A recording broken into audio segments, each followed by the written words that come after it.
Hospital Porters, Pride and Dignity, Stop the New World Order. Welcome to Panwo TV. Well, I hope you guys are all well. Thank you for the comments you left on my last video, my trailer for my upcoming novel, Roswell Rising, a novel of disclosure. I'm now going to give you a little progress report. I don't know how many of you have actually written long fiction before, but it's not as easy as people think who have not done it. You've got this idea that we just wait for these ideas to come into our heads and then we just write them down and stuff like that. But no, it's the cliche about perspiration, not inspiration, is true. Although a certain amount of inspiration is necessary, but you need perspiration. Once you've got that inspiration, you need an awful lot of it. I think I've progressed quite a long way within the novel. This is this is my third manuscript book. This is what I write in, good old-fashioned pen and paper. There's a little quick preview. Ooh, someone took a screenshot there. That's exclusive. That's what I'm writing the novel in. I've filled up 3 of those actually. I'm actually four. I filled up 4 of those. I think I've progressed with the novel now as far as I can with the first draft, and I haven't finished it. Now I'm always the one who tells people if they ask me about writing, and people have asked me about writing, you know, don't get it right, get it written. I say just get the thing written, start to finish. In this case, that's not possible, and I realise it's not always possible. In this case, what has happened is I think I've written as far as I can. I'm almost up to the point now where I've hit what I call the wall. Now, the wall is my name for something that became apparent as soon as I started writing this book. When I normally write fiction, and I've published 2 novels, I've written bits of others, I have a general idea of where the novel is going. So I start off with a rough outline of the entire story.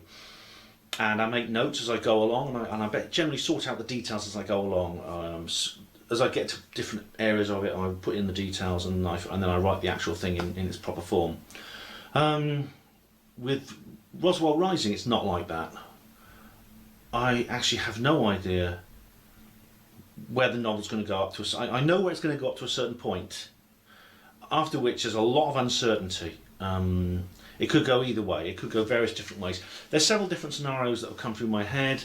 None of them feel right at the moment, but I know where the novel is going up to this point, the wall, and then no further. It's just tricky. Now what I've done is I've taken a week off. I've got taking a week off. I've not had a holiday. I've been working as normal. But they all say in these creative writing classes, once you've finished it, leave it away for a while. Don't think about it, so that when you see it again, you have a fresh mind. You're seeing it as if you were somebody else. So I'm doing that. Then basically what I'm going to do is rewrite and revise what I've already written, and then see if I can progress further and go for the finish. The thing about the wall is not the only problem. I've also left several lacunae within the story which I believe need to be filled in. There's a big gap between one scene, one segment, and then the other, in which there's very little explanation. There's very little structure in the story that's tying the 2 together, and that's always a problem. That's it's like you jump off one board and you don't know where you're going to the next. There's this big gap, and then suddenly the next scene appears, and there's some very brief explanation of what's happened in the meantime. It doesn't feel alive. It doesn't feel right. It doesn't feel vivid. So I'm going to have to go out. I'm going to have to go and fill those holes as well, and I've got some good ideas about how to do that. So that's the good news. So it's going. And I think I must be careful not to rush. This is the thing. I think I might have rushed a certain part of the book, because I feel a sense of urgency in writing this book that I've not felt before. I feel a sense that I need to get on with it and get it done. And I'm not saying that this is some subconscious premonition of impending doom, or in the case, because I had Anthony Peake on my radio show a few months ago, and he said he felt a sense of urgency in getting what he had to do, because he wasn't that old. He's not that old, Anthony. He's in his early 60s, but he felt that he wasn't going to live much longer. He distinctly felt he wasn't going to live much longer. I mean, he didn't say that in a fateful or upsetting way, because he believes, as I do, in the continuation of life beyond death. He just said it very matter-of-factly. He said, I feel I'm not going to live much longer. I need to get this done while I'm still alive. So, well, I hope that's not the case with me. I really, I'm not ready to shuffle off this mortal call yet, by a long way. And there's no reason why that should be the reason I feel this urgency. It could be anything. It could be all kinds of different reasons why I feel this sense of urgency. But I mean, the good news is I don't think this is going to take as long as the others did. The way I'm looking, I reckon this is going to be considerably shorter than Rockall. Rockall is a lot shorter than Rockall. And considerably shorter than Evan's Land, I can tell you. Very, very much shorter than Evan's Land. So it's got a simpler plot than the other two stories. I'm telling it through third person narration. I've got my central character who you've already been introduced to if you read the preview chapter, Clane Quilly. He is going to be the narrator throughout the entire story. So it's being told from his position, third person, and it's not I, because in some stories the narrator says I as if they are the character in the story. That's not the case with. It's definitely not the case with this story. Clane Quilly is a distinct third person to me, the author.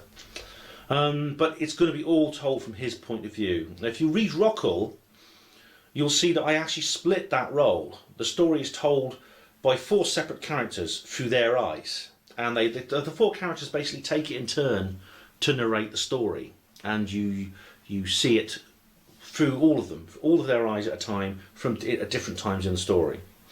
So in this case, that makes the story long. That inevitably makes the book longer and more complicated. So I'm just sticking to the single narrator for this story. Clane Quilly is going to be that character is going to be the narrator throughout the entire story. So that's basically what I'm doing now. I'm going to update it. I'm going to revise. I'm going to try and sort of adapt what I've already written before I continue. I don't feel I can continue. If I do continue, it'll be very haphazard and all over the place because of the mistakes or the difficulties I had earlier on. So I wonder if that is kind of a symptom. Maybe this is an inevitable kind of. It's a manifestation of my my own uncertainty within myself of the concept of willing disclosure in the real world. Perhaps that's why I'm experiencing these problems with this story, because I haven't sorted out the issue in my head yet. So maybe how can I expect to sort it out with great ease on paper? This is definitely much more difficult than the previous 2 novels. It really is. But I'm going to persevere with it. I'm not going to give up. And the story will be written. It will be published. What I want to do, I really, really want to I could cut a few corners and just publish it in a much more cruder form, and I don't want to do that because there are novels, there are fictionalizations of situations within the UFO conspiracy paranormal world. There are several authors who have written books with that position in mind. I mean, the most famous is probably Dan Brown and the Da Vinci Code, and there are many, many others. Now, some of these books, not Dan Brown's, but some of these books are very often technically very poor. They have very little. They make a lot of what I would call mistakes. They tend to be quite roughly written. And the reason they're so popular and their significance comes from the conceptual element. They essentially are conceptual novels, and people like them for that reason, because they're fans of UFO conspiracy paranormal stuff. And here's a novelization of something they really, really like. So it's that conceptual element is enough to keep your interest going, so you overlook all the little flaws in it, or big flaws in some cases. I want this one to stand out. I don't want to write a conceptual novel. I want to write something that is quality literature. I mean, if I can make it half as good as the Illuminatus trilogy by Robert Shea and Robert Anton Wilson, for example, I mean, I'd be satisfied with that. Just because you are writing about UFO paranormal conspiracy stuff doesn't mean you can't write a good book. I want to write a good book, which is good from a general position. That being said, however, not everyone is going to like it. And Stephen Bassett, who gave me the idea for this story, and I discussed a bit in my previous UFO Disclosure 2015 series of videos, I talk a lot about Steve Bassett, and I mentioned this position where I start the novel off. Steve Bassett gave me the inspiration and the idea for this novel, for reasons I explain in the previous videos, in my previous that series of videos, UFO Disclosure 2015, and on the Ben's Bookcase blog. I'll put a link to that in the description box. Steve gave me that idea. He sort of triggered me into saying, "That's it. I can write this novel." But I don't think he's going to like it.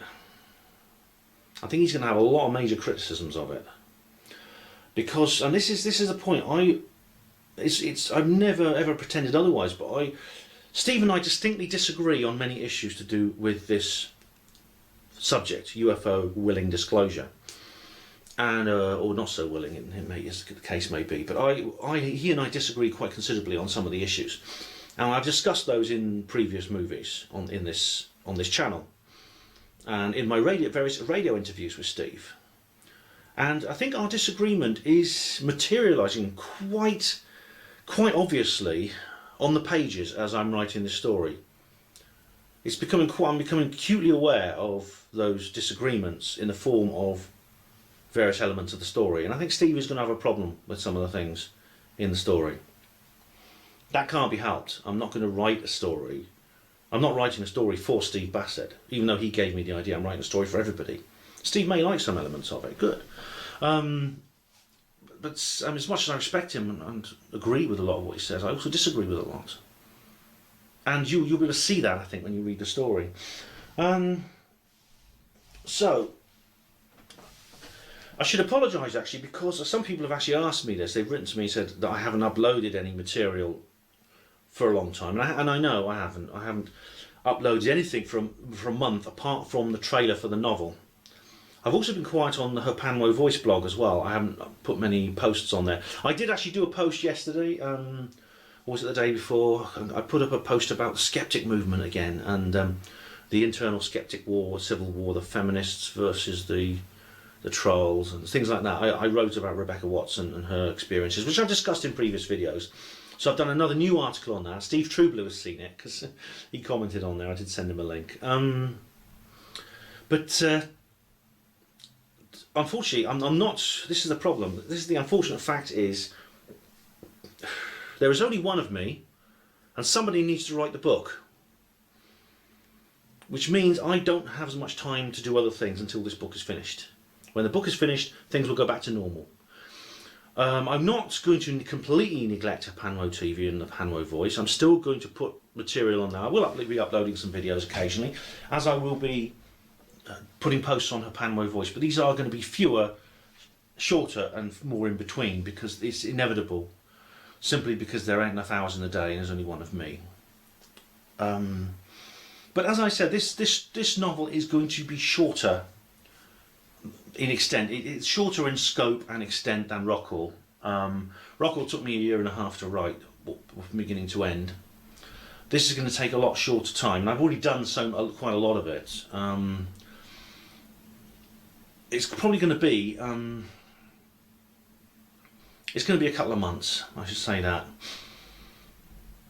I think because I've done so much already, we're looking at maybe, and I've already been working on it since July, I reckon maybe 2 to 3 more months.